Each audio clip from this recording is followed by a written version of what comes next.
Aí.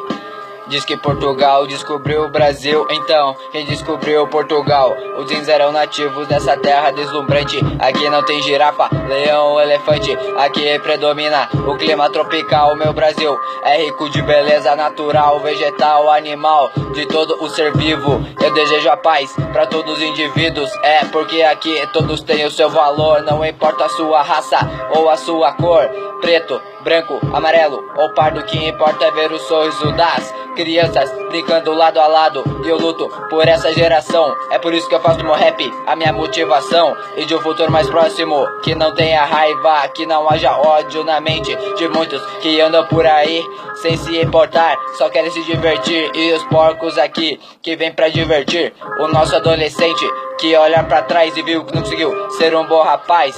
Lembro de quando era criança, quando tinha esperança do sonho de moleque, se envolvia nos freestyle e mandava o seu rap. Entre começo e fim está o ponto de equilíbrio. Corrupção da Petrobras se encontrava por um fio. Segundo a caminhada, representando a minha família, o errado e o certo são antônios dessa vida e do rap. Eu desfruto com clareza e sem abuso, pra mais pra frente colher paz, felicidade, muitos frutos da minha jornada. Peço a Deus que abençoe meus irmãos que ainda estão na estrada. É aqui nos representa uma ideologia, somos um novo som e uma nova epidemia. Que bom viver a vida com harmonia, sempre apresentando sabedoria. Nesse dia a dia a evolução dos neurônios desenvolve o proceder. Pode crer, conseguimos meditar por causa do THC. Então meu mano, não tenha ódio, pois desde os primórdios entre Atenas e Esparta, naquela época venceu a polis, que já possuía sua própria farda. Não abaixa a guarda, não descontinha seus amados a sua raiva acumulada, pois nesta vida tudo tem um fundo de razão. O ser humano é escravo